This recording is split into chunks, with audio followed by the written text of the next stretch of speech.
तो डॉक्टर भावना संस्कृत क्लासेस में आपका स्वागत है। यहाँ पर सभी प्रकार के कोर्सेज के लिए बहुत अच्छी तरीके से बहुत विस्तारपूर्वक पढ़ाया जाता है। और आज हम बात करेंगे यहाँ पर वैदिक साहित्य, और वैदिक साहित्य के अंतर्गत आपको पता ही होगा कि चतुर्वेद परिचय के साथ साथ सदैव ही कुछ ना कुछ सूक्त जो है वो हमारे पाठ्यक्रम में इंक्लूड रहते हैं। तो आप भारत के किसी भी कोने से किसी भी ग्रेड के लिए, किसी भी स्टैंडर्ड के लिए संस्कृत संबंधी परीक्षा की तैयारी कर रहे हैं तो निसंदेह यह कक्षा आपके लिए बहुत उपयोगी है। हम पढ़ रहे हैं आज ऋग्वेद के द्वितीय मंडल का 12वां सूक्त, जिसका की नाम है इंद्र सूक्त।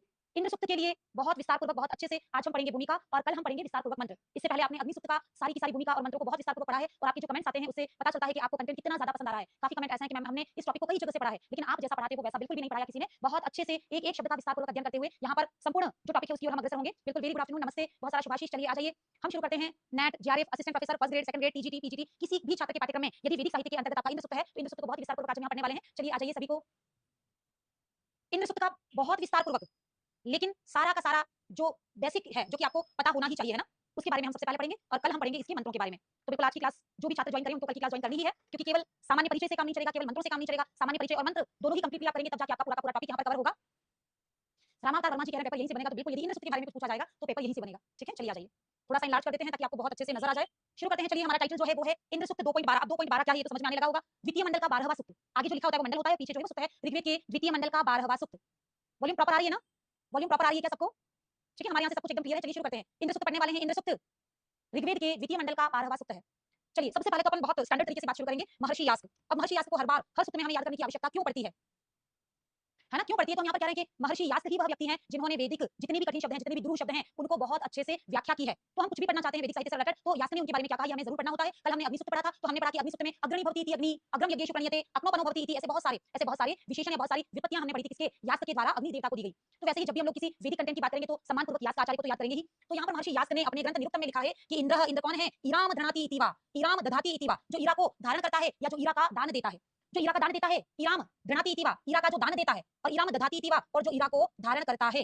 ईरा शब्द का तात्पर्य क्या है? अन्न, यानी कि जो अन्न को धारण करता है, अन्न का दान देता है, वही कौन है? इंद्र है। इंद्र शब्द ईरा, ईरा से बना है, ठीक है ना? तो हम कह रहे हैं इंद्र शब्द कैसे बना? इंद्र इराम दधाति इति वा, इराम दधाति इति वा, है ना? ईरा को जो दान देता है, ईरा को जो धारण करता है, वही कौन है? इंद्र है। अब देखते हैं कि इंद्र वैदिक आर्यों का सबसे प्रसिद्ध और राष्ट्रीय देवता है।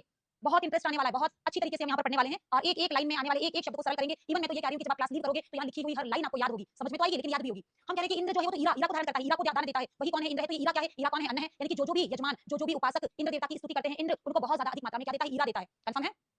इंद्र वैदिक आर्यों का, देखो वेदों की तो बात चल रही है, वैदिक सूक्त चल रहा है, और वेदों के समय में जो जाति थी, अभी जैसे अपन कहते हैं ना ब्राह्मण, शूद्र, इस प्रकार से हम लोग ब्राह्मण है, क्षत्रिय है, वैश्य शूद्र है, इस प्रकार से हम लोग बात करते हैं। तो पहले के समय में दो ही जातियां थी, एक तो आर्य थे और एक थे आपके कौन? वे सारे लोग जो कि आर्यों का एंटरटेनमेंट करते थे, है ना? तो यहाँ पर हम लोग बात करें कि इंद्र वैदिक आर्यों का सर्वप्रसिद्ध और राष्ट्रीय देवता है। मतलब वैदिक आर्यों में जितने भी देवता थे, वैदिक आर्यों में जितने भी देवता थे उन सब में सबसे ज्यादा प्रसिद्ध, यानी कि आपको तो पता ही है वैदिक आर्यों के कुल देवताओं की संख्या कितनी थी? 33 थी। वेदों में देवताओं की संख्या कितनी निर्धारित की है? 33 है। तो उन 33 में सबसे प्रसिद्ध जो है वो कौन है? इंद्र है। और इंद्र राष्ट्रीय देवता है। राष्ट्रीय देवता शब्द का तात्पर्य है कि कोई पर्टिकुलर स्थान वाले लोग, लाइक अभी हम लोग बात करें तो ऐसा नहीं कि राजस्थान वाले लोग इन देवता को ज्यादा पसंद करते हैं, या महाराष्ट्र वाले लोग ज्यादा पसंद करते हैं, या यूपी या एमपी वाले लोग ज्यादा पसंद करते हैं। ये राष्ट्रीय देवता था, यानी कि पूरा का पूरा राष्ट्र, सारे के सारे लोग जिस देवता को बहुत ज्यादा पसंद करते हैं वो देवता आपका कौन था? इंद्र देवता था। तो ये सबसे प्रसिद्ध भी था, और ये किसी क्षेत्र विशेष के लिए ना होकर संपूर्ण राष्ट्र के लिए सबसे प्रसिद्ध था, संपूर्ण राष्ट्र का उपासक था, इसलिए ये राष्ट्रीय देवता भी था। ठीक है, अब हम यहाँ पर बात करेंगे महत्व की दृष्टि से यह ऋग्वेद के 1028 सूक्तों में प्रथम स्थान पर आता है। बहुत ज्यादा इंपॉर्टेंट बात, बहुत ज्यादा इंपॉर्टेंट बात है। हम कह रहे हैं कि ऋग्वेद में कितने सूक्त हैं सबको ही पता है। ऋग्वेद में 1028 सूक्त हैं, और 1028 सूक्तों में से सबसे ज्यादा यानी कि 250 सूक्त में जिनकी स्तुति की गई है वो कौन है? इंद्र देवता ही है। यानी कि यदि हम लोग कंटेंट वाइज बात करें तो कल हमने अग्नि पढ़ा था, अग्नि में कितने सूक्त थे? 200। अग्नि में कितने सूक्त थे? 200। और आज हम लोग बात कर रहे हैं इंद्र की, तो इंद्र के तो 200 से ज्यादा है, यानी कि 250 है। तो नेचुरली हम लोग कह सकते हैं कि इंद्र की स्तुति 250 सूक्तों में की गई है, जो कि अग्नि से ज्यादा है। अग्नि यदि द्वितीय स्थान पर आता है तो इंद्र आ जाएगा कौन से स्थान पर? प्रथम स्थान पर। तो 1028 सूक्तों में इंद्र की स्तुति सर्वाधिक सूक्तों में की गई है, और ये सर्वाधिक सूक्त क्या है? तो सर्वाधिक सूक्त 250 है। अब बाय द वे कैलकुलेशन निकालें तो मैं ये कह सकती हूँ कि इंद्र देवता की स्तुति ऋग्वेद के चतुर्थांश में की गई है, यानी कि 1028,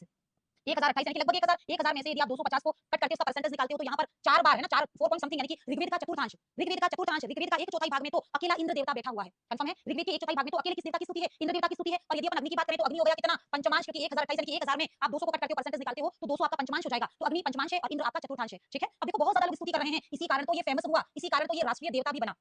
फिर देखिए हमने बात की कि इंद्र तो अंतरिक्ष स्थानीय देवता है।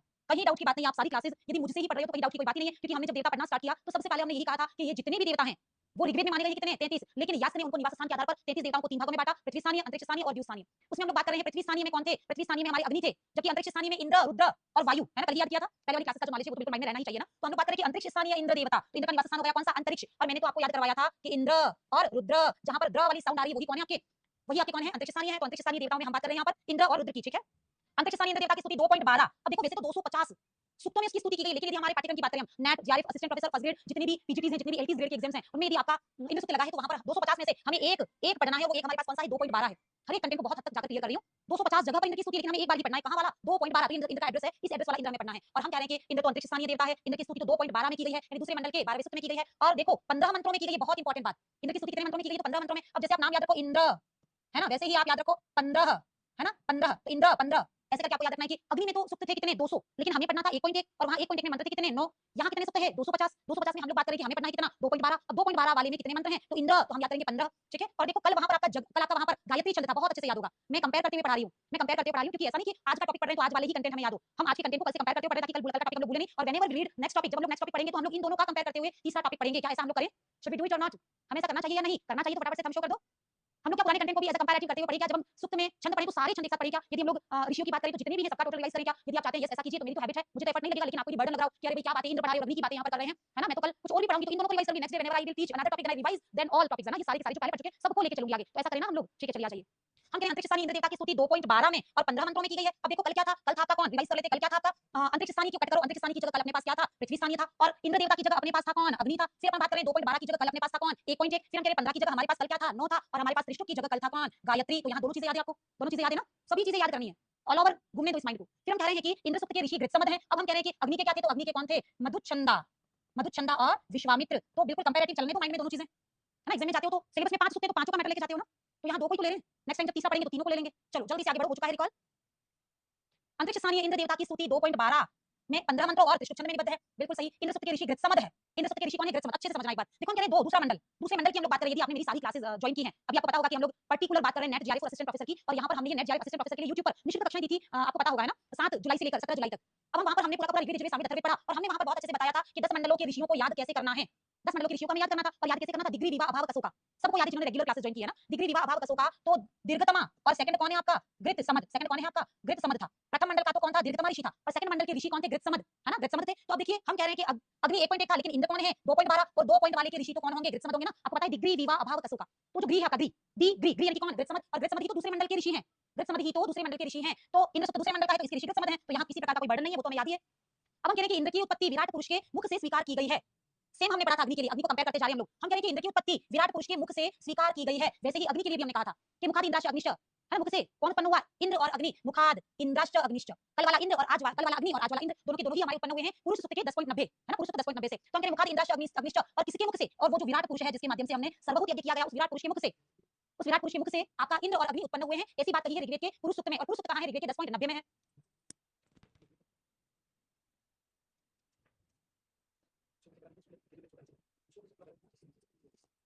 चलिए आ जाइए। इंद्र की उत्पत्ति विराट पुरुष के मुख से स्वीकार की गई है। मुखाद इंद्राश्च अग्निश्च, प्राणाद वायु अजायत, पढ़ा होगा आपने, मुखाद इंद्राश्च अग्निश्च, कंफर्म। अब देखो क्या क्या चीजें हो गई, फास्टली देख लो, 1 मिनट का समय लगेगा। इंद्र ईरा को देता है, यानी अन्न का दान देता है ना, या फिर क्या करता है? अन्न को धारण करता है, वही इंद्र है। इंद्र तो वैदिक समय में जो आर्य थे उनका सबसे प्रसिद्ध और राष्ट्रीय देवता है। किसी स्थान विशेष के लोग इसे पसंद करें ऐसा नहीं है, ये तो सबका फेवरेट है। और इसकी स्तुति तो ऋग्वेद के 1028 सूक्तों में से 250 सूक्तों में की गई है। 250 यानी कि ऋग्वेद के सर्वाधिक सूक्त अब हमारे अग्नि से पहले किसको समर्पित है? इंद्र को ही समर्पित है। आ रहा है समझ में? हमेशा याद रखना, कल अग्नि पढ़ा था तो अग्नि से ज्यादा अग्नि सेकंड नंबर पर था, इंद्र कहां है? पहले नंबर पर है। चलिए आ जाइए। हम कह रहे हैं इंद्र सूक्त जो है उसके ऋषि गृत्समद है। क्यों होंगे गृत्समद? क्योंकि इंद्र दूसरे मंडल का है और दूसरे मंडल के तो ऋषि गृत्समद ही थे। फिर हम कह रहे हैं इंद्र की उत्पत्ति तो विराट पुरुष के मुख से हुई है। मुखाद इंद्राश्च अग्निश्च, प्राणाद वायु अजायत। तो यहाँ पर इंद्र और अग्नि दोनों ही, यानी कि कल वाला अग्नि देवता, आज वाला इंद्र, दोनों ही विराट पुरुष के मुख से उत्पन्न हुए हैं। अब देखो बहुत छोटी छोटी अच्छी इंफॉर्मेशन है, और ये इंफॉर्मेशन आज वाली यदि पक्का याद है तो कल वाला जो मंत्रात्मक भाग है ना बिल्कुल ईजी हो जाएगा। देखो हम पढ़ रहे हैं इंद्र का प्रधान शस्त्र वज्र है, कंफर्म। इंद्र का प्रधान शस्त्र क्या है? कंठस्थ कीजिए। इंद्र का प्रधान शस्त्र क्या है? वज्र है, जिसका निर्माण त्वष्टा द्वारा किया गया है। बहुत ज्यादा इंपॉर्टेंट, बहुत ज्यादा इंपॉर्टेंट है ना। हम कह रहे हैं इंद्र का प्रधान शस्त्र कौन है? वज्र है। और वज्र का निर्माण किसने किया? बहुत ज्यादा इंपॉर्टेंट है, पूछा जाता है। त्वष्टा नाम के एक ऋषि हैं जिन्होंने इंद्र के लिए क्या बनाया? वज्र बनाया। और वज्र इतना शार्प और इतना कठोर, अपन कहते हैं वज्र भी कठोर, मृदुनी कुसुमादपि, तो वज्र से भी कठोर, वज्र से भी कठोर है ऋषियों का हृदय। तो वज्र सबसे कठोर माना जाता था, लेकिन वज्र से भी कठोर है कौन? ऋषियों का हृदय। तो आप सोचो कि जितने भी अस्त्र शस्त्र थे हमारे पास उसमें सबसे ज्यादा कठोर शस्त्र कौन है? अपने पास वज्र है। और वज्र का निर्माण किसने किया? त्वष्टा ने किया। इंद्र अपने वज्र से, यानी कि अपने शस्त्र से असुरों का नाश करते हैं। बिल्कुल, शस्त्र तो बने ही असुरों के नाश के लिए हैं। अतः इंद्र को वज्रहस्त, वज्रिन, वज्रहा, वज्रहन, और देखो वज्र इनका विशेष शस्त्र है, इस कारण तो इनका नाम पड़ा वज्रहस्त, जिसके हाथ में वज्र है। वज्रिन वज्र को धारण करने वाला, वज्रहा वज्र से मारने वाला, ये, और वज्रहन वज्र से हनन करने वाला, यानी कि मारने वाला, ये तो नाम पड़े वज्र इनका शस्त्र होने के कारण। लेकिन दस्यु और हंता, अब देखिए हमने दिखाया ना, इंद्र ने अपने वज्र से असंख्य असुरों का नाश किया, अनेक असुरों का नाश किया, इसलिए इनका नाम दस्यु और हंता पड़ा। अब दस्यु क्या है? दस्यु जाति है। वेदिक आर्यों के समय में एक आर्य जाति के लोग थे। आर्य जितने भी देवता हैं, जितने भी सुपीरियर लोग हैं, उनको आर्य कहा जाता था। और उनके एंटरटेनमेंट के लिए यक्ष जाति होती थी जो कि गाने बजाने का कार्य करती थी, जैसे हमारे मेघदूत में जो यक्ष जानते हैं आप उनको। और एक दस्यु जाति होती थी। दस्यु जाति वो होती थी जो कि जंगली टाइप के लोग होते थे और वो सबको पीड़ा पहुंचाने का कार्य करते थे, जंगलों में छुप कर रहा करते थे, ऐसा है ना। तो ऐसी दस्यु जाति को मारता है कौन? इंद्र, इसलिए इंद्र का नाम पड़ गया कौन? दस्यु हंता। देखो एक इमेज बनानी, जैसे कल हमने अग्नि पढ़ा तो हमने इमेज बनाई कि अग्नि क्या करता है? जो व्यक्ति अग्नि में यज्ञ करेगा उसको अग्नि धन, अन्न, ऐश्वर्य, वीरपुत्र प्रदान करेंगे। और अग्नि जितना प्राचीन है, पूर्व ऋषि भी यज्ञ ने याद होगा अच्छे से। अग्नि कौन है? अग्नि देवता सबको सुख प्रदान करने वाला एक पिता के समान है। तो ऐसी इमेज बन गई किसकी? अग्नि की। अब इंद्र के बारे में इमेज बनानी है कि इंद्र क्या करते हैं? इंद्र क्या करते हैं? वर्षा करेंगे। एक होता है किसी भी पर्सन की इमेज माइंड में लेके चलो तो बस अपन जब उसको सोचते हैं तो वो हमें वैसा ही दिखाई देता है। तो इंद्र के बारे में एक इमेज बनाई कि इंद्र वर्षा का देवता है, युद्ध का देवता है, और युद्ध का देवता वो होगा जिसने असंख्य असुरों को मारा होगा। जिसने गलत काम किया इंद्र के काल में, इंद्र का जो अपना पीरियड होगा ना जिसमें इंद्र जन्मे और जहां तक रहे उस समय में जिस व्यक्ति ने बुरा कार्य किया उसको इंद्र ने मारा और मारकर उसको सुधारा, मैक्सिमम लोगों को सुधारा, और जो नहीं सुधरे थे उनका तो हनन ही कर दिया। तो हम कह रहे हैं कि यहाँ पर दस्यु और हंता नाम भी है किसका, इंद्र का, क्योंकि उन्होंने दस्यु जाति के जो लोग जनता को पीड़ित कर रहे थे उनको मार दिया था। इंद्र देवता का प्रमुख कार्य वर्षा और युद्ध करना है, कंफर्म है। मैंने कहा ना कि इमेज बना दीजिए आप इंद्र के बारे में। इंद्र कौन है? वर्षा करेगा, युद्ध करेगा, असुरों का नाश करेगा, जो सुधरेगा उसको मार के सुधारेगा, जो नहीं सुधरेगा उसका पूरी तरह से हनन या हत्या कर देगा। ठीक है, वही इंद्र है। वर्षा में सहायक होने के कारण इंद्र देवता को अपाम नेता संबोधित किया गया है। अपाम जल को, है ना, अपाम यानी कि जल को, और नेता यानी लाने वाला। अपाम अर्थात जल को, और नेता, नेता क्या करता है? भीड़ को ले जाता है ना, भीड़ को ले जाता है, सरकार की तरफ से मैसेज लेकर आता है, तो वो कनेक्ट करने का कार्य करता है सभी लोगों को, जनता को सरकार से कनेक्ट करता है, सरकार की बातों को जनता तक अवगत करवाता है, तो कनेक्टर का काम करता है। तो यहाँ पर भी जो भीड़ को ले जाएगा, जो भीड़ को लाएगा एक स्थान से दूसरे स्थान पर, वही नेता होता है। तो अपाम नेता, जल को लाने वाला, जल को लाने वाला कौन हो जाएगा? आपका इंद्र देवता। देखो पानी बरसाने का कार्य इंद्र का है, लेकिन आपने देखा होगा नदी, कुएं, तालाब, इनका जो पानी है वो वैसा का वैसा रहता है, प्योर का प्योर रहता है। आपने देखा होगा, आप किसी बोतल में पानी भर के 15 दिन रख लीजिए, आपको देखना होगा कि उसमें जितनी डस्टिंग है वो नीचे बैठ जाएगी, और ट्रांसपेरेंट बोतल भी आप देखेंगे बाहर से उसमें जीवाणु कीड़े वगैरह पड़ गए हैं। लेकिन आप देखिए महासागर का जल, कुओं का जल, या जो भी वाइट जल है, बहुत ज्यादा जहां पर भी जलराशि है, वो जल कभी भी सड़ता नहीं है, कभी भी बदबू नहीं आती, उसमें डस्टिंग नहीं रहती, बिल्कुल निर्मल एकदम मेघ से रहित स्वच्छ जल होता है। तो जल लाने का कार्य तो है किसका? इंद्र देवता का, लेकिन जल को सुरक्षित रखने का कार्य किसका? वरुण देवता का। दोनों अलग अलग कॉन्सेप्ट हैं। जलों का नियामक देवता कौन है? जलों का नियामक देवता कौन है? जल को सुरक्षित रखना, उसको प्रोटेक्ट करना, उसकी केयर करना, ये तो करता है कौन? वरुण देवता। और जलों को लाने का कार्य, बरसाने का कार्य करेगा कौन? इंद्र देवता। तो कौन से क्लियर करने हैं, आगे बढ़ो। हम कह रहे हैं इंद्र देवता का प्रमुख कार्य वर्षा करना है, युद्ध करना है। वर्षा में सहायक होने के कारण ही इंद्र देवता को अपाम नेता, अपाम नेता, बारिश को लाने वाला, जल को लाने वाला कहा गया है। आरती जी आप कह रहे हैं उत्तराखंड में बादल फटने से बहुत तबाही हुई है, इंद्र देवता ज्यादा मेहरबान हो गए वहां पर। शालिनी यादव जी आपके बहुत बहुत धन्यवाद मैम, निशुल्क क्लासेस के लिए मेरा जारी हो गया, बहुत अच्छी बात है बेटा, बहुत खुश रहो, बहुत उन्नति करो, प्रोग्रेस करो, है ना, असिस्टेंट प्रोफेसर के लिए नेक्स्ट तैयारी करो, हम आपके साथ हैं, ब्लेस यू। हम कह रहे हैं इंद्र का प्रिय पेय पदार्थ सोम है। स्टोरी जैसे देखो ना, जैसे फिल्म देखते हो वैसे फिल्म को देखो आप, यहाँ पर इंद्र की फिल्म है। हम कह रहे हैं इंद्र का प्रिय पेय पदार्थ सोम है। अब देखो जब भी ऑफलाइन क्लास की एक बात बता रही हूं मैं, जब भी इंद्र सूक्त पढ़ाती हूं और मैं इंद्र देवता के बारे में बोलती हूं कि इंद्र देवता का प्रिय पेय पदार्थ सोम है, तो बच्चे यहाँ पर हंसने लग जाते हैं। फिर मैं उनसे पूछती हूँ क्या क्यों हंस रहे हो, तो वो कहते हैं कि इंद्र देवता भी शराब पीते थे। तो यहाँ पर शराब नहीं है, इसलिए मैंने बहुत क्लियर लिखा है कि इंद्र देवता का पेय पदार्थ सोम है, और सोम शराब कभी भी नहीं है। हम कह रहे हैं अब सोम क्या है, एक बच्चे को आंसर देना बहुत मुश्किल होता है ना, और यदि मैं यहाँ क्लियर ना करूं तो 80% लोग यही समझ जाएंगे कि इंद्र देवता भी शराब पीते थे। तो यहाँ पर उस बात को क्लियर करने के लिए मैंने लिखा है कि सोम क्या है। यह सोम क्या है? यह सोम स्वर्ग में मंजूवत पर्वत पर उत्पन्न एक स्फूर्तिदायक और बलदायक पौधा है। ये रहा आपका स्वर्ग। इस स्वर्ग में एक पर्वत है, इस स्वर्ग में कौन है? एक पर्वत है, ध्यान दीजिए पर्वत है, और उस पर्वत पर मंजूवत नाम का पौधा है, मंजूवत नाम के पौधे हैं, और वो पौधे जो है उनकी विशेषता है कि ये जो पौधे हैं ये बहुत ज्यादा स्फूर्तिदायक और बलदायक है। तो आपको तो पता है कि कोई व्यक्ति जब युद्ध करेगा तो उसको फिजिकली फिट तो होना पड़ेगा ना, उसके शरीर में बल, ताकत, एनर्जी तो चाहिए, तभी तो वो दस्यु और हंता इतना बड़ा कार्य कर पाएगा, असुरों का नाश कर पाएगा। तो अपन कह रहे हैं कि यहाँ पर स्वर्ग में बहुत अच्छे से डिजाइन बना दो, मुझे तो बहुत पसंद है पिक्चर बनाते हुए पढ़ना। स्वर्ग, और ये पर्वत कौन है आपका? मंजूवत, और मंजूवत पर्वत पर उत्पन्न ये जो पौधा है, इस पौधे को लेबलिंग कर दो सोम। अरे समझ में? स्वर्ग में मंजूवत पर्वत पर उत्पन्न एक बलदायक और स्फूर्तिदायक पौधा है जिसका की नाम है सोम। ठीक है, अब देखो सोम की पत्तियों को लाया जाएगा, उन्हें धोया जाएगा, साफ किया जाएगा, उन्हें पीसा जाएगा, पीसने के बाद उसके रस को उबाला जाएगा, और वो जो काढ़े जैसा रह जाएगा, तो वो काढ़े जैसा द्रव्य पीते थे कौन? इंद्र देवता। तो इंद्र देवता को बहुत ज्यादा पसंद है कौन? सोमरस। और सोमरस क्या है? देखिए मैंने फिर लिखा है, यह स्वर्ग में मंजूवत पर्वत पर उत्पन्न एक स्फूर्तिदायक और बलदायक पौधा है जिसकी पत्तियों का रस निकालकर उसे पकाकर सोमरस बनाया जाता है। कंफर्म? ब्रो कर दीजिए, मैं वेट कर रही हूँ, मैं वेट करूंगी आपका, ब्रो कर दो फटाफट से। चलिए, हम कह रहे हैं कि सोमरस प्रियता, यानी कि सोमरस बहुत प्रिय है किसको? इंद्र को। तो सोमरस प्रियता के कारण, सोमरस प्रियता के कारण इंद्र को क्या कहते हैं? सोमपा कहते हैं, सोमपा। पा यानी पीने वाला, सो यानी सोमरस को पा यानी पीने वाला, सोमरस को पीने वाला कौन है? इंद्र देवता। तो हम कह रहे हैं सोमरस बहुत ज्यादा प्रिय है किसको? इंद्र को, अतः इंद्र को तो कहते हैं कौन? सोमपा। और कल जब हम लोग मंत्र पढ़ेंगे तो हम पढ़ेंगे यो यानी कि जो इंद्र देवता, यो यानी कि जो इंद्र देवता सोमपा, सोमरस को पीने वाला है। जो इंद्र देवता सोमरस को पीकर निचितो वज्रबाहु, दृढ़ अंगों वाला हो जाता है। दृढ़ अंगों वाला, ये निचित शब्द का पर्याय है। या इंद्र देवता तो सोमरस को पीकर निचितो, निचित यानी कि दृढ़ अंगों वाला हो जाता है। और दृढ़ अंगों वाला शब्द से क्या तात्पर्य होगा कि सोमरस पीने पर जैसे लाइक एनर्जी ड्रिंक, है ना, एनर्जी ड्रिंक पीकर थोड़ी सी एनर्जी आ जाती है, शरीर में कमजोरी निकल जाती है, तो वैसे ही हमारे इंद्र देवता भी सोमरस को पीकर निचितो दृढ़ अंग कर लेते थे, यानी कि उनके शरीर में ताकत आ जाती थी, और वे वज्रबाहु यानी कि वज्र को बाहु में लेकर असंख्य असुरों का नाश करते थे। आए समझ में? फिल्म की तरह पढ़ो, ऐसा मत पढ़ो कि हमें एग्जाम देना है, हमारे पाठ्यक्रम में इंद्र है, कैसे पढ़ें, भूल जाओ उस चीज को। यदि आप मेरे साथ पढ़ रहे हो ना, तो बिल्कुल ये सोचो ही मत कि हम एग्जाम ओरिएंटेड पढ़ रहे हैं, आप केवल पढ़ते जाइए। एग्जाम में आने वाला एक भी प्रश्न, प्रॉमिस है मेरा, एक प्रश्न भी इंद्र सूक्त का आ गया और आपको नहीं आया या मेरे कंटेंट से मैच नहीं करता है, तो आप मुझे उसी समय कॉल करें। ठीक है, प्रॉमिस करके बिल्कुल ओपन चैलेंज दे रही हूं कि इंद्र सूक्त का कोई भी प्रश्न आ गया और यदि आपने मुझसे बहुत अच्छे से पढ़ा है तो आपका गलत हो ही नहीं सकता। ठीक है, हम कह रहे हैं कि इंद्र को सोमरस इतना ज्यादा पसंद है कि सोमरस को पीकर इंद्र तो हो जाता था कौन? नीचे यानी दृढ़ अंग वाला हो जाता था, और वज्रबाहु अपने बाहु में वज्र उठाकर असंख्य असुरों का नाश कर देता था। बहुत इंपॉर्टेंट बात है। अब देखो हम किसी ना किसी रूप में कहते हैं ना कि छोटे बच्चों को कहानी के माध्यम से, मनोरंजन के माध्यम से अनेक नैतिक उपदेश दिए जाते हैं। तो यहाँ पर क्या हो रहा है? देखो यहाँ पर ये हो रहा है कि आपको विषय वस्तु के माध्यम से विशेषण याद करवाए जा रहे हैं। विषय वस्तु के माध्यम से आपको विशेषण याद करवाए जा रहे हैं, आपको पता भी नहीं चल रहा है कैसे विशेषण याद करें। देखो हमने अभी कहा इंद्र जो है, अभी हमने विशेषण याद करवाया कि इंद्र के विशेषण है वज्रहस्त, वज्रीन, वज्रहा, वज्रहन और दस्यु और हंता। आपने मेरे से पहले कहीं पर भी पढ़ा होगा, तो एक लाइन ऐसी पढ़ाई होगी आपके टीचर ने इंद्र के विशेषण, और वहां 20 विशेषण एक साथ छाप दिए होंगे, उनमें से 20 में से 2-3 आपको याद रहे होंगे। मैं विशेषण याद करवा भी रही हूं, आपको पता भी नहीं चल रहा है, और विशेषण भी याद हो रहे हैं बिल्कुल एक स्टोरी के थ्रू। एग्री है ना इस बात से कि जहां से आपने पढ़ा, चाहे पास बुक से पढ़ा, चाहे किसी कोचिंग से पढ़ा, वहां इंद्र की 2-4 बातें बता के इंद्र के विशेषण करके 5 लाइनों में इतने सारे इंद्र के विशेषण लिखवा दिए। वैसे याद नहीं होते बच्चों, विशेषण याद होते हैं उनकी विशेषताओं के साथ अटैच करके। हमने कहा इंद्र का प्रधान शस्त्र वज्र है, जो कि बहुत कठोर है, जो कि त्वष्टा ने बनाया, और उस वज्र को धारण करके अपने हाथ में लेकर इंद्र तो असंख्य असुरों का नाश कर देते थे। तो वज्र को धारण किया, इसीलिए तो इंद्र वज्रहस्त, वज्रीन, वज्रहा, वज्रहन इत्यादि कहलाए। मैं तो और बोल रही हूं, वज्र नाम से जो भी आ जाए, वज्र नाम आते ही आपको आंख बंद करके लिखना है कौन? इंद्र देवता। और दस्यु जाति मैंने कहा पीड़ित करती थी लोगों को बहुत ज्यादा, तो दस्यु जाति का तो नाश करना ही था। ठीक है, अब हमने कहा कि इंद्र देवता का प्रिय पेय पदार्थ है कौन? सोम। अब सोम से रिलेटेड, सोम से रिलेटेड जितनी भी चीजें हैं, सोमपित, सोमपा, सोमप्रिय, आएगा समझ में? सोमपा, सोमपित, सोमप्रिय, सोम, सोम, सोम वाले जितने भी विशेषण, चाहे 1000 विशेषण हो, तो वो होंगे किसके? वो होंगे इंद्र के। तो कंटेंट को इस तरीके से याद करना है। पढ़ाते सब हैं, सब अच्छा ही पढ़ाते हैं, लेकिन ईजीएस्ट वे में, मनोरंजन के माध्यम से, सरल करते हुए, बिना बर्डन के पढ़ाने का बहुत ज्यादा प्रयास करते हैं हम। अंशु कुमारी आपके लिए प्रणाम गुरु माँ, हमेशा इतने अच्छे से पढ़ाने के लिए धन्यवाद माँ। धन्यवाद नहीं देना बेटा, धन्यवाद दोगे तो मैं पढ़ाना बंद कर दूंगी। मैंने कहा आपका हक है अच्छे टीचर से पढ़ना, है ना। मूल अधिकार में तो लिखा है ना कि एक बच्चे को अच्छी शिक्षा मिलनी चाहिए, उसका अधिकार है। तो यहाँ आप किसी अच्छे टीचर से पढ़ो तो आपको थैंक्स नहीं कहना है ना। यहाँ हमें कुछ भी नहीं चाहिए, बस आप पढ़ो, आपको समझ में आ जाए। मुझे सिर्फ हमेशा एक चीज की डिमांड है, आप ये कहते हो मैडम समझ में आ गया, इससे मुझे कुछ भी नहीं चाहिए। मैडम कंटेंट समझ में आ गया, सरल हो गया, संस्कृत को आपने सरल कर दिया, बस उतना ही चाहिए। आप मुझे थैंक्स कह दो, थैंक्स अ लॉट कह दो, वो मैं हमेशा ही मना करती हूँ कि वो सब मुझे नहीं चाहिए। ठीक है, चलिए आइए विशेषण याद कर रहे हैं। हम कह रहे हैं कि इंद्र को सोमरस प्रिय है, तो इंद्र हो गया सोमपा, वज्रहस्त वज्रीन वज्रबाहु दस्यु और अंता, वो सब कर चुके हैं हम लोग। हम कह रहे हैं इंद्र के विशेषण, इंद्र के विशेष सहायक हैं और फ्रेंड हैं कौन? मरुदगण। अच्छे से याद करो, इंद्र के विशेष सहायक बेस्ट फ्रेंड है, हेल्पर्स हैं, वेल विशर्स है कौन? मरुदगण। मरुदगण मतलब मरुद, मरुद का पूरा ग्रुप। आया ना समझ में? गण का मतलब होता है पूरा का पूरा ग्रुप। मरुद नाम के देवताओं का पूरा ग्रुप फ्रेंड है किसका? इंद्र का। तो हम कह रहे हैं अतः इंद्र को मरुत सखा, मरुदों का दोस्त, और मरुतवान, वान कब लगता है? मधु प्रत्यय में लगता है ना, वान कब लगता है? मधु प्रत्यय में लगता है, जिसके साथ मरुत है, मरुतों वाला। अब मेरे पास केश है, देखो मेरे पास केश है ना, तो मुझे कहेंगे केशवती, पुल्लिंग होगा तो केशवान, स्त्रीलिंग में केशवती। अब यहाँ वान, वान यानी कि मरुतवान, जो मरुतों से युक्त है, मधु प्रत्यय लगा यहाँ पर, मनस्वान भी कहा गया है इंद्र को।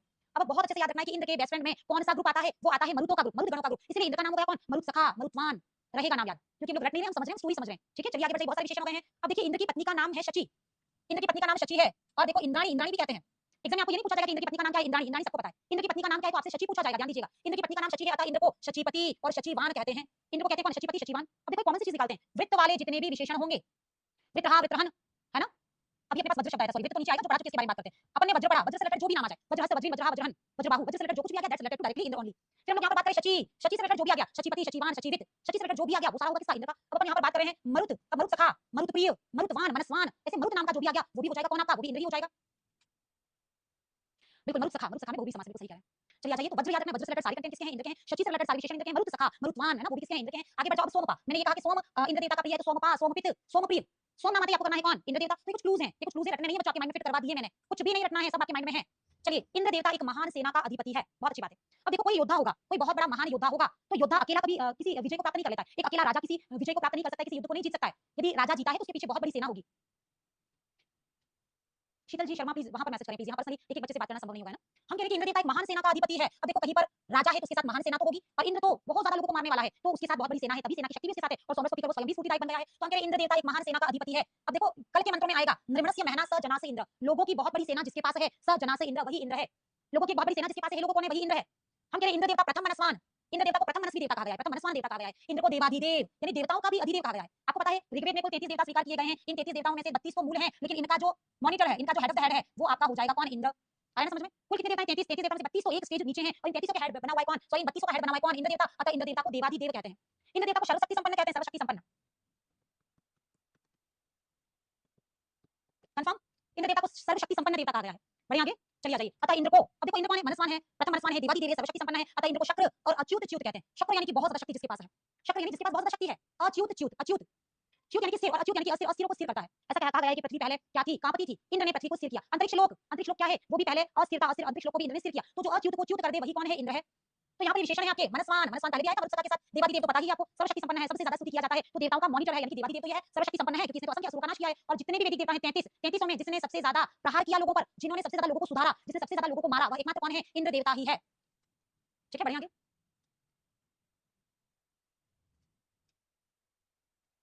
हम कह रहे हैं कि शक्ति संपन्नता और असंख्य कार्यों को एक साथ करने के सामर्थ्य के कारण इंद्र को शतक्रतु कहा गया है। इंद्र क्या करता है? 100 कार्यों को, हजारों कार्यों को, असंख्य कार्यों को एक साथ करने की सामर्थ्यता रखता है, यानी बहुत सारे कार्यों को एक साथ कर देता है। हम जैसे एक ही समय में एक काम करते हैं, मैं तो बच्चों से कहती हूँ कि आप एक समय में दो काम किया करो। समय बचेगा, समय ही तो नहीं है हमारे पास सब कुछ है, हमारे पास समय नहीं है बस। तो एक समय में बहुत ज्यादा काम किया करो, लाइक आप पढ़ रहे हो, है ना, या खाना खा रहे हो, खाना खाते खाते कोई कंटेंट आप देख सकते हो, या फिर यूट्यूब पे क्लास चला कर उसको देख सकते हो, ये दो काम एक साथ हो गए। तो खाना खाने खाते समय ऐसा नहीं कि आप चबाओगे, केवल चबाना तो है ना, वो वर्क तो दिखता है, वो करते रहेंगे। लेकिन यदि आपने कोई एक प्रश्नोत्तरी का वीडियो चला दिया, जैसे इंद्र स्तुति चला दिया, तो ये सुनते रहोगे, एंटरटेनमेंट भी होगा, चीजें भी याद हो जाएंगी। एक समय में दो काम किया करो आप भी। इंद्र के जैसा शतक्रतु तो हम लोग नहीं कर सकते, लेकिन द्विक्रतु हो सकते हैं हम लोग, है ना। हम कह रहे हैं कि शक्ति संपन्न है, असंख्य कार्यों को एक साथ करता है, अतः इंद्र को शतक्रतु कहते हैं। हमको द्विक्रतु बनना है। कंफर्म? शतक्रतु किसकी उपाधि है? बहुत इंपॉर्टेंट बात है। शतक्रतु किसकी उपाधि है, ऐसा प्रश्न आ सकता है। अब देखो क्रतु से भी बहुत सारी चीजें हैं, क्रतु शब्द से बहुत सारी चीजें मिल रही है हमारे पास। क्रतु में अपन ने शतक्रतु कर दिया, 100 कामों को एक साथ करने वाला, ये तो हो गया कौन? इंद्र। हमने यदि क्रतु के साथ कवि लगाकर कवि क्रतु बना दिया, तो ये बन गया कौन? अग्नि। और यदि हमने इसके साथ सुकृतु लगा दिया, तो ये बन गया कौन? वरुण देवता। कंफर्म? आया ना समझ में? क्रतु शब्द को कितनी तरीके से हम लोग यूज कर सकते हैं ये बता रही हूं मैं। ये तीनों ही विशेषण बहुत इंपॉर्टेंट है, आपको तो पता है इंद्र अग्नि वरुण सभी में पढ़ने ही होते हैं। नोट कर लो जल्दी जल्दी से।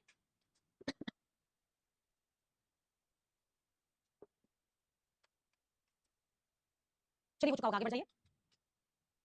बहुत सारे विशेषण हमने बातों ही बातों में याद कर लिए हैं। सबसे पहले हमने कहा था कि इंद्र जो है, शुरू से याद करो, वो क्या करता है? उसका प्रधान शस्त्र वज्र है, तो उसको वज्रा वज्रहन वज्रहस्त वज्री वज्रबाहु कहा गया है। फिर वह दस्यु जाति का नाश करता है, तो हमने इंद्र को कह दिया दस्यु और अंता। फिर हम बात करें कि इंद्र का प्रिय पेय पदार्थ तो है सोम, तो सोमपा सोमपित, है ना, ऐसा कहा गया है। फिर हमने कहा इंद्र जो है वो जल को लाने वाला है, तो इंद्र को हमने अपाम नेता कह दिया। फिर हम बात कर रहे थे कि इंद्र जो है वो असंख्य कार्यों को एक साथ करता है, तो हमने उसको शतक्रतु कह दिया। इंद्र जो है उसका परम मित्र, बेस्ट फ्रेंड, वेल विशर कौन है? मरुदगण है। तो हमने उसको मरुत सखा, मरुत्मान, मनस्वान कह दिया। तो ऐसे विशेषण आपको याद करवा दिए हैं बातों बातों में। अब हम यहाँ पर कह रहे हैं कि सुंदर दाढ़ी वाला होने के कारण, सुंदर दाढ़ी वाला होने के कारण इंद्र को सुशिप्र कहा गया है।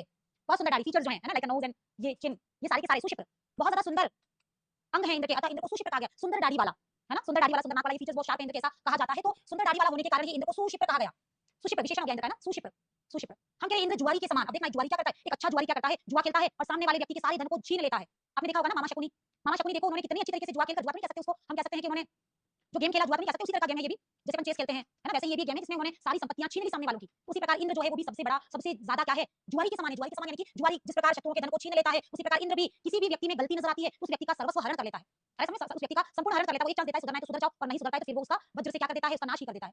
हम कह रहे हैं अतः इंद्र को श्वग्नीव, श्वग्नि इव, है ना, श्वग्नि इव, श्वग्नि धन इव, श्वग्नि इव, जुआरी के समान। जिस प्रकार जुआरी अच्छा जुआ खेलकर सामने वाले व्यक्ति की सारी प्रॉपर्टी, सारे धन को छीन लेता है, उसी प्रकार इंद्र देवता भी किसी भी व्यक्ति को यदि गलत कार्य करते हुए या लोगों को पीड़ित करते हुए देखता है तो उसका सर्वस्व हरण कर देता है। किसके समान, जुआरी के समान। तो इंद्र का एक विशेषण हो गया श्वग्निव। कल हमारे लिए अग्नि सूक्त था, अग्नि को पितेव, पिताधन इव, पितेव। अग्नि को हमने कहा क्या, पितेव। आज हम इंद्र को कह रहे हैं कौन, श्वग्निव, श्वग्नि के समान। कल हमने पितेव पिता की उपमा दी थी, आज हम जुआरी की उपमा दे रहे हैं इंद्र को। हम कह रहे हैं कि अब नेक्स्ट कंटेंट है आपके पास सजनास इंद्र। आपके पास नेक्स्ट कंटेंट है सजनास इंद्र। इस सूक्त के अंतिम मंत्र को छोड़कर, यानी 15 है, 15 में से एक माइनस कर दिया, यानी 14 मंत्रों में, इंद्र सूक्त में कुल 15 मंत्र हैं, 15 में से एक को छोड़ दो, अंतिम मंत्र को छोड़कर शेष सभी मंत्रों में यह पद समूह प्राप्त है। यह पद समूह प्राप्त है कौन, सजनास इंद्र। सजनास इंद्र क्या बात करनी है हमें, हम कह रहे हैं कि 15 में से देखो 15 आपके पास कुल मंत्र हैं, 15 में से अंतिम मंत्र को छोड़कर शेष 14 में हम लोग बात कर रहे हैं। शेष 14 में हम लोग बात करें कि 14 का समापन, 14 मंत्रों का अंत है कौन, सजनास इंद्र। तो कई बार ये भी पूछ लिया जाता है सजनास ऐसा पद किस देवता के लिए प्रयुक्त हुआ है, तो इंद्र देवता के लिए प्रयुक्त हुआ है। 15 में से 14 मंत्रों की समाप्ति सजनास इंद्र से ही हुई है। आगे बढ़ जाइए। अब देखो क्या कह रहे हैं, जनासह, यह जनः का वैदिक रूप है। रामा रामो रामः, हे लोगों, हे लोगों वही इंद्र है ना, हे लोगों वही इंद्र है। सजनास इंद्र, हे लोगों उसी को इंद्र जानो। तो इसको प्रथमा विभक्ति का बहुवचन भी कह सकते हो, और प्रथमा विभक्ति का बहुवचन ही तो कौन है, संबोधन का भी बहुवचन है। आ रहा है क्या समझ में। जनासह क्या है भाई, ये पूछ लिया जाए इंद्र स्तुति के क्वेश्चन में, जनासह में कौन सी विभक्ति पूछ सकते हैं। हे लोगों वही इंद्र है। ऋषि गृहस्थ लोगों को बताते हुए कह रहे हैं कि जो ऐसा महान शक्ति से युक्त है, हे लोगों वही इंद्र है ना, हे लोगों वही इंद्र है। तो यहाँ पर गृहस्थ ऋषि लोगों को संबोधित कर रहे हैं। तो आप चाहो तो ये कह सकते हो कि प्रथमा विभक्ति का बहुवचन जैसे रामा रामो रामः, तो ये जनाह, जनाह का वैदिक रूप है। जनाह कौन है, या तो जनाह आपका हो जाएगा प्रथमा विभक्ति का बहुवचन जैसे रामा रामो रामः, तो जना जना जनु जनाह, या फिर संबोधन का बहुवचन भी वही होता है, हे लोगों वही इंद्र है। तो संबोधन भी हो सकता है, दोनों ही बातें बिल्कुल सही है, और कुछ भी गलत नहीं कि प्रथमा का बहुवचन ही संबोधन का भी बहुवचन बनता है, पता है आपको। तो जनासा वैदिक रूप में मूल रूप से जना यानी कि प्रथमा का बहुवचन है। अब देखिए हमने इंद्र के विशेषण दिए हैं, लेकिन कितने, बहुत ही कम, और कम देने का रीजन ये है कि हमने बाकी सारे के सारे तो आपको स्टोरी वाइज याद करवा लिए। हम कह रहे बच गए विशेषण जिनसे रिलेटेड कोई विशेष बातें नहीं थी, जो बच गए विशेषण वो भी हमने याद करवा दिए। पुरंदर, जैसे इंद्र, इंद्र को पंजाबी में इंद्र कहेंगे ना, याद है क्या। यदि हम लोग राजस्थान के उदयपुर से ये क्लास लाई हो रही है ना, तो हम कहते हैं इंद्र देवता। इसी सूक्त को जो पंजाब में पढ़ रहे हैं, पंजाबी संस्कृत चलती है, पंजाबी भी net set college lecture assistant professor first grade सब होते हैं, तो वो वाले लोग कहेंगे इंद्र देवता। आ रहे हैं समझ, इंद्र, इंद्र को इंद्र कहेंगे तो इंद्र से तो पुरंदर हो गया, याद कर लो पुरंदर। सीमा जी गोयल, बहुत अच्छा प्रश्न है, बहुत अच्छा प्रश्न पूछा है आपने कि मैडम सेकंड ग्रेड की सिलेबस में वरुण सूक्त है, लेकिन सिलेबस में लिखा नहीं है बेटा, वहां पर ये हुआ है। आप सिलेबस को देखिए, सिलेबस में मिसप्रिंट हो रहा है, 1.25 लिखा है लेकिन उसके आगे का वरुण सूक्त जो है ना, वरुण सूक्त नाम लिखना भूल गए। कितनी बड़ी बात है कि आयोग ने सिलेबस जारी किया, सिलेबस को का प्रिंट आउट जब उसका निकल रहा था उससे पहले करेक्शन नहीं किया गया, तो केवल उसकी सूक्त संख्या आ गई 1.25, उसके आगे का वरुण सूक्त नाम आया नहीं। और सबसे आश्चर्य की बात ये है कि हम भी पीडीएफ देते हैं स्टूडेंट्स को, लेकिन कोई पीडीएफ रिलीज हो जाता है, गलती लगती है उसमें करेक्शन करके वापस निकालते हैं, रिवाइज करते हैं, रिवाइज सिलेबस। लेकिन 3 सालों में गवर्नमेंट ने सिलेबस को रिवाइज, रिजल्ट नहीं रिवाइज आपका पेपर नहीं निकाला, यानी कि 1.25 से आपको समझना है तो समझो वरुण, और नहीं समझना है तो आप इसको मिसप्रिंट समझो, यानी कि इतनी बड़ी मिस्टेक कर दी उन्होंने। 1.25 लिखा लेकिन वरुण सूक्त नहीं लिखा, लेकिन हमें पढ़ना है, ठीक है, चलिए आ जाइए। इंद्र के अन्य विशेषण है पुरंदर, आकंडल, हरिकेश, हरिशमश्रु, हिरण्यबाहु और संबिक समत्सु। बहुत ज्यादा इन बचे हुए में देखो, इंद्र करोगे पुरंदर हो जाएगा, और एक संबिक समत्सु, ये दोनों तो करनी है। संबिक समत्सु युद्ध में जो शत्रु को मारता है उसको कहते हैं संबिक समत्सु, और पुरंदर तो आपका इंद्र सेम है ना, ये तो हो ही जाएगा आपसे। चलिए अब आगे क्या है, अब देखो बहुत शानदार बात है, यहाँ से मतलब पूरे से प्रश्न बनते हैं आपके। हमने कहा इंद्र देवता के प्रमुख कार्य, अपन ने कहा इंद्र का नाम, तो इंद्र बहुत सारे कार्य करता है, इसलिए तो इंद्र का नाम अपन ने रख दिया कौन है, शतक्रतु, 100 कार्य एक साथ करने के कारण। तो इंद्र तो बहुत सारे कार्य करता है, वो तो शतक्रतु है। अब देखो जो विशेष कार्य हैं, जो विशेष कार्य हैं, जो 2.12 में बार बार उल्लिखित हुए हैं, उनका मैंने एक शॉर्ट नोट्स बना दिया है। अब हम यहाँ पर देखिए इंद्र के शत्रु कौन कौन थे, और इंद्र ने उन शत्रुओं को कैसे मारा, या उन शत्रुओं ने क्या क्या गलत कार्य किया था जिसकी वजह से इंद्र को उनको मारना पड़ा। अच्छे से समझिए, इंद्र शतक्रतु हैं, हजारों काम एक साथ करते हैं, लेकिन यहाँ पर हमें पढ़ना है केवल पाठ्यक्रम में 2.12, तो 2.12 में किन शत्रुओं का उल्लेख बार बार आया है, तो वो शत्रु कौन है उनकी एक लिस्ट बना दी मैंने। देखिएगा इतना ईजी हो जाएगा आपका कल का कंटेंट, कल जब आप मंत्र पढ़ेंगे तो इतना ईजी लगेगा जैसे कि आप कोई गेम खेल कर आए हैं, बहुत ईजी हो जाएगा आपका। अब हम ये कंटेंट थोड़ा सा याद करना है हमें। एक तरफ तो शत्रुओं की लिस्ट है, कौन कौन शत्रु हैं, और उन शत्रुओं ने कौन कौन सा बुरा कार्य किया, और इंद्र ने कौन सा कार्य किया, इंद्र ने क्या किया उनके साथ, वो पूरी स्टोरी चार्ट के रूप में है। हम कह रहे हैं कि सबसे पहला शत्रु कौन है, अहि, अहि का ही नाम वृत्रासुर है। अब देखो एक शब्द तो है आपके पास वृत्र, और एक शब्द है आपके पास वज्र। अब वज्र तो कौन है, इंद्र का शस्त्र है, और वृत्र क्या है, असुर है। इंद्र ने वृत्रासुर का नाश किया, किससे, वज्र से। तो वज्र और वृत्र में कंफर्म करें, दोनों ही अलग अलग चीजें हैं। वज्रहस्त, वज्रबाहु, वज्रीन, वज्रहा, वज्रहन, ये तो वज्र से रिलेटेड हो गए। अब देखो वृत्रहा, वृत्रहन, वृत्रहंता, वृत्र से रिलेटेड क्या क्या बातें आपको कल देखने को मिलेंगी, थोड़ा सा रिकॉल कर देती हूँ। वृत्र से रिलेटेड वृत्रहा, वृत्र को मारने वाला, वृत्रहंता और वृत्रहन, ये बातें आपको कल वृत्र से रिलेटेड मंत्रों में दिखाई देंगी। कल की क्लास का हेडिंग हमें लेना ही नहीं है, क्योंकि हमने कल की क्लास को आज ही लगभग आधा प्रिपेयर कर दिया है। कल तो केवल इंटरेस्ट से देखेंगे कि इंद्र ने क्या क्या किया। चलिए आ जाइए, ये शॉर्ट नोट्स आपको लिखना है, वज्र वृत्र दोनों नाम आने पर हमको याद करना है इंद्र को, और वज्र से तो आपको पता ही है, वज्रीन, वज्रहा, वज्रहन, है ना, वज्रहस्त, वज्रबाहु, और वृत्र से भी याद करना है, वृत्रहा, वृत्रहन, वृत्रहंता, यानी कि वज्र और वृत्र आने पर अपना तो एकमात्र आंसर हो जाएगा इंद्र। शॉर्ट नोट्स उतार लीजिए, जल्दी करें, बढ़ते हैं आगे।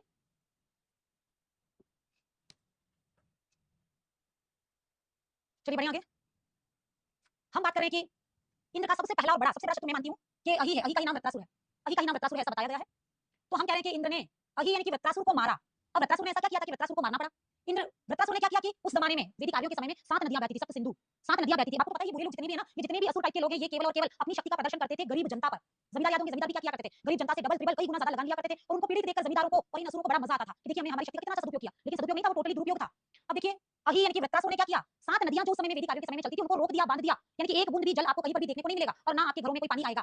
पूरा का पूरा पानी उन्होंने सीज कर लिया, पैक कर लिया, बंद कर लिया। अब पानी के बिना आपको पता है 1 घंटा भी नहीं निकलता है ना, एक सिंगल आवर भी हमारा 1 घंटा 1 दिन भी नहीं निकलता है पानी के बिना। तो सारे के सारे लोग परेशान हो गए और वो सारे के सारे लोग गए किसके पास, इंद्र देवता के पास। क्योंकि क्लास में किसी को प्रॉब्लम है तो वो मॉनिटर के पास जाता है, डायरेक्ट मैम के या प्रिंसिपल सर के पास नहीं जाता। सही है ना, क्लास में किसी को प्रॉब्लम है तो मॉनिटर के पास जाएगा, देन मॉनिटर उसकी बात यदि लीगल है, सही है, तो वो टीचर के पास पहुंचाएगा, टीचर पहुंचाएगा प्रिंसिपल के पास और प्रिंसिपल पहुंचाएगा मैनेजमेंट के पास। तो ये पूरा पूरा चेन होती है। तो यहाँ पर हम लोग कह रहे हैं कि सारी की सारी जनता पानी के बिना परेशान हो गई और वो जनता गई कहां पर, इंद्र के पास।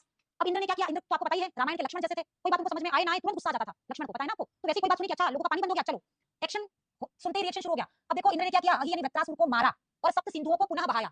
आया समझ में, वृत्रासुर को मार करके सप्त सिंधुओं को पुनः बहाया। तो ये चीजें थोड़ी सी याद करनी आगे। अहि यानी वृत्रासुर ने क्या किया, जल के बहाव को रोक दिया, इंद्र ने वृत्रासुर को मारा और पुनः जल को बहाया, लोगों को प्रसन्न किया। एक राक्षस का नाम है बल नामक राक्षस। बल क्या करता था कि अपने बल का प्रदर्शन करते हुए, अब देखो पुराने आर्यों के पास था ही क्या, उनके पास या तो खेती थी, पशुपालन था, दो ही प्रकार के उनके बिजनेस थे पुराने समय में। तो अपनी जो भी पशु है, पशु ही उस समय प्रॉपर्टी हुआ करती थी। तो जैसे सामान्य लोगों की गाय आपको पता है चरने के लिए, घास खाने के लिए सुबह छोड़ी जाती थी, बाहर चली जाती थी। तो यहाँ पर बल नाम की जाति ने, दस्यु थे सारे के सारे, दस्यु यानी कि लोअर कास्ट कह सकते हैं। तो इन्होंने क्या किया, सारे इंद्रों की गायों को उन्होंने एक गुफा में डाल दिया। अब कई बार होता है ना, जिनकी घर में गाय है उनको शायद पता होगा कि एक दिन भी शाम को गाय अपने घर पे नहीं है, अपनी गाय है वो सुबह गई घास खाने के लिए, घूमने के लिए, लेकिन शाम तक नहीं आई तो बेचैन हो जाते हैं हम लोग। सारे के सारे लोग अपनी गाय को ढूंढने के लिए, एक दिन नहीं मिली, उन्होंने सोचा हो सकता है कि आगे निकल आ जाएगी, एक दिन नहीं आई, 2 दिन नहीं आई, सारे के सारे लोग पीड़ित होकर कहां गए, इंद्र के पास। और इंद्र ने क्या किया, बल को मारा और गायों को गुफा से मुक्त करवाया। कंटेंट याद करो। तीसरा है कौन, दास जाति, दस्यु जाति। दस्यु जाति क्या करती थी, लोगों को पीड़ित करती थी। आपको पता है सारे के सारे लोग अपनी शक्ति का प्रदर्शन केवल परपीड़न में ही लगाया करते थे। तो पीड़ा देने वाली ये सामान्य जनता को पीड़ित करती थी, ये प्रकार है। तो अब देखो इन्होंने क्या किया, दास जाति को गुफा में डाल दिया, मारा नहीं। मैंने आपसे पहले बोला था कि इंद्र सबसे पहले तो सुधारते हैं और नहीं सुधरता है फिर उसके पास इंद्र दया दिखती नहीं, इंद्र को सीधा मार देते हैं। तो हम कह रहे हैं पीड़ा पहुंचाने वाली दास जाति को मारा नहीं, गुफा में डाल दिया, केवल लोगों को पीड़ा पहुंचाई थी इसलिए उनको गुफा में डाल दिया। अब बल को मार करके गायों को मुक्त किया, अहि को मार करके सप्त सिंधुओं को बहाया और दास जाति को तो सीधा गुफा में डाल दिया। नेक्स्ट आ जाइए, दास जाति को गुफा में डाल दिया, पता ही है। हम बात करें शंबर।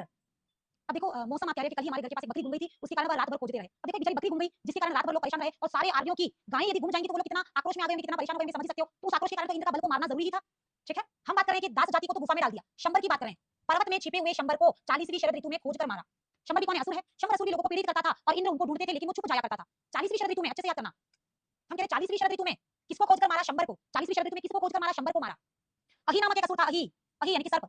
कोई भयंकर अहि यानी कि सर्प होगा, वो अपने बल का प्रदर्शन करता होगा कि देखो मुझसे ताकतवर कोई नहीं है। इंद्र के सामने जाकर आप ये बोलो कि मुझसे ताकतवर कोई नहीं है, इंद्र उसको बख्शेंगे क्या। इंद्र तो सर्वशक्तिमान है और बिल्कुल सही बात भी है। तो उन्होंने बल का प्रदर्शन करने वाले अहि को भी मार दिया। अहि बहुत बड़ा सर्प विशेष था, ऐसा लिखा है व्याख्याकारों ने। फिर हम बात करें दानु। दानु कौन है, दनु का पुत्र है। अच्छे से समझे, कैरेक्टर है दानु। दानु कौन था, दनु का पुत्र है ना, दनु का पुत्र का नाम है दानु। अब वो उसने भी कोई ना कोई ऐसा कार्य किया होगा और इंद्र ने उसको कब मारा, देखो सोए हुए दानु को मार दिया जो कि दनु का पुत्र था। उसने कुछ ना कुछ लोगों को पीड़ा पहुंचाई होगी, पीड़ा पहुंचा के वो सुकून से रात को सो रहा था, इंद्र ने सोते हुए कोई मार दिया, यानी उसका सवेरा नहीं होने दिया। रोहिण, द्युलोक में चढ़ते हुए। अब देखो रोहिण, हमने एक ही चीजें इंक्लूड की है कि किस किस को कब कब मारा। सोए हुए दनु को मारा, दस्यु जाति को सीधा गुफा में डाल दिया। फिर हम कह रहे हैं रोहिण, रोहिण क्या है, द्युलोक, द्युलोक में चढ़ रहा था। रोहिण ने भी लोगों को परेशान किया होगा, लोगों को परेशान करके वो द्युलोक में जा रहा था कि मुझे कोई पकड़ ना ले। द्युलोक में चढ़ रहा था, चढ़ते चढ़ते इंद्र ने उसको वहीं पकड़ लिया। आया क्या समझ में, द्युलोक में चढ़ते हुए रोहिण को इंद्र ने वहीं पर पकड़ लिया और मार दिया।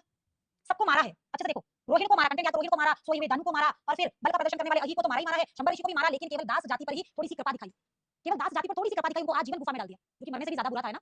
आप सोचेंगे थोड़ी कृपा नहीं दिखाई, बहुत ज्यादा बुरा किया दास जाति पर। दास जाति को जीती जी गुफा में डाल दिया, जहां पर no air, no light, no food, no drink, कुछ भी नहीं होता है। आया ना समझ में।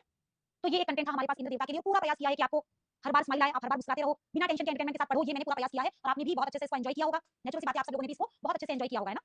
तो चलिए यही कंटेंट अपना लास्ट था और आज हमने बहुत विस्तार पूर्वक, कहते हैं ना, पहले यदि आपने ये कार्य कर लिया तो आपने आधा कंटेंट वैसे भी पढ़ लिया। और अब हम कल पढ़ेंगे बहुत अच्छे से इंद्र सूक्त के सारे 15 मंत्र। और 15 मंत्रों में देखिए आपको हर मंत्र के साथ ये लगेगा कि अरे ये तो मुझे पता है, ये तो मुझे आता है, ये तो मैंने कल ही पढ़ा था। इतना प्रयास किया कि कल की क्लास आपको बर्डन नहीं लगेगी, कल की क्लास आपको बिल्कुल आपकी अपनी ही लगेगी। यदि आप बिल्कुल फर्स्ट टाइम पढ़ रहे हो, न्यू कमर, इससे पहले इंद्र पढ़ा भी नहीं है, तो भी बिल्कुल ईजी लगेगा। इतना सरल करने का प्रयास किया है ना। हमारा एक ही मोटो है, लर्निंग विद एंटरटेनमेंट। तो चलिए आज की क्लास यही समाप्त करते हैं, कल मिलते हैं सेम टाइम, है ना। जो भी टाइम होगा आप देख लीजिएगा यूट्यूब पर जाकर, जो शेड्यूल रहता है, क्योंकि क्लासेस बहुत ज्यादा रहती है मेरे पास। तो जो भी शेड्यूल आप प्लीज शेड्यूल के अनुसार लगा जाइएगा। और thank you so much for your precious time. बहुत सारा समय आप यहाँ पर देते हैं, बहुत अच्छे से कमेंट्स करते हैं, उनके लिए मैं थैंक्स बोलती हूँ। प्लीज आप लोग मुझसे थैंक्स ना कहा करो, है ना। आप लोग बस खुश रहा करो, मुस्कुराओ, हंसो और पढ़ो, ठीक है। शीतल जी नंबर दिया था मैंने व्हाट्सएप का, उस पर मैसेज कर दीजिए टेक्निकल नंबर पर। Thank you.